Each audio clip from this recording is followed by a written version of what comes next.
क्या आपने कभी सोचा है कि जिस देश में डॉक्टर को भगवान का दर्जा दिया जाता है, उसी देश में डॉक्टर बनने वाली परीक्षा का सौदा चंद रुपयों में हो जाता है। अरे बाप रे! जी हाँ, हम बात कर रहे हैं नीट परीक्षा धांधली की।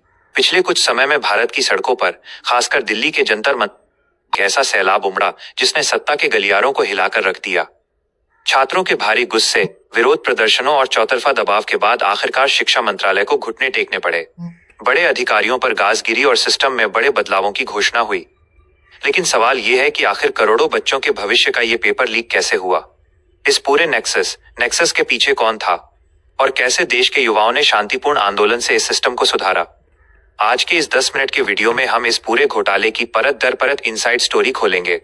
वीडियो को अंत तक जरूर देखिएगा, क्योंकि यह आपके परिवार और देश के भविष्य से जुड़ा है। कहानी की शुरुआत होती है परीक्षा के नतीजों से। देश में हर साल 24 लाख से ज्यादा छात्र NEET UG की परीक्षा देते हैं। ये वो छात्र हैं जो कोटा या देश के अलग अलग कोनों में 10-10 फीट के कमरों में बंद होकर दिन में 16 घंटे पढ़ाई करते हैं। माता पिता अपनी पूरी जिंदगी की कमाई, खेत या गहने गिरवी रखकर कोचिंग की फीस भरते हैं। लेकिन जब रिजल्ट आता है तो एक ऐसा सच सामने आता है जिसे देखकर पूरा देश दंग रह जाता है। एक ही कोचिंग सेंटर से कई टॉपर्स निकल जाते हैं। कुछ छात्रों को ऐसे नंबर मिलते हैं जो गणितीय रूप से, मैथमेटिकली असंभव थे।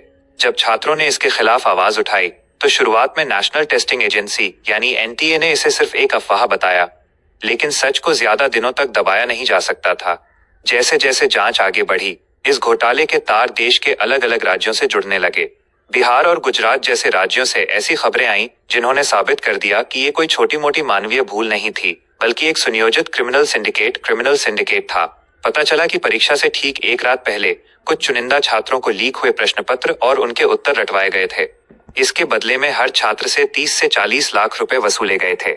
यानी जो सीट एक गरीब या मध्यम वर्गीय छात्र को उसकी मेहनत के दम पर मिलनी चाहिए थी, वो सीट पैसों के दम पर पहले ही बेची जा चुकी थी। इस खबर ने देश के युवाओं के सब्र का बांध तोड़ दिया। जब सिस्टम बहरा हो जाए तो युवाओं को अपनी आवाज बुलंद करनी ही पड़ती है। देश के कोने कोने से छात्र दिल्ली की सड़कों पर उतर आए। इस बार का आंदोलन पुराना ढर्रा नहीं था। यह जेन जेड यानी आज के टेक सेवी युवाओं का आंदोलन था। उन्होंने सोशल मीडिया, इंस्टाग्राम रील्स और ट्विटर ऑफ एक्स को अपना हथियार बनाया। शांतिपूर्ण तरीके से, बिना किसी हिंसा के, उन्होंने अपनी बात सरकार तक पहुंचाई। जब ये मुद्दा सुप्रीम कोर्ट पहुंचा और देशव्यापी बंद जैसी स्थिति बनी, तब जाकर प्रशासन को अपनी गलती का एहसास हुआ। नतीजा क्या हुआ? सरकार ने तुरंत एक्शन लेते हुए पब्लिक एग्जामिनेशंस एक्ट के तहत कड़े कानून लागू किए। परीक्षा में गड़बड़ी करने वालों के लिए करोड़ों के जुर्माने और जेल की सजा का प्रावधान किया गया। साथ ही NTA के कई शीर्ष अधिकारियों को उनके पदों से हटा दिया गया और पूरी जांच केंद्रीय एजेंसियों को सौंप दी गई। दोस्तों, ये पूरी घटना सिर्फ एक परीक्षा के लीक होने की कहानी नहीं है। यह भारत के लोकतंत्र और युवा शक्ति की एक बहुत बड़ी मिसाल है। इस पूरे विवाद से हमें 3 बड़ी बातें सीखने को मिलती हैं। शांतिपूर्ण विरोध की ताकत।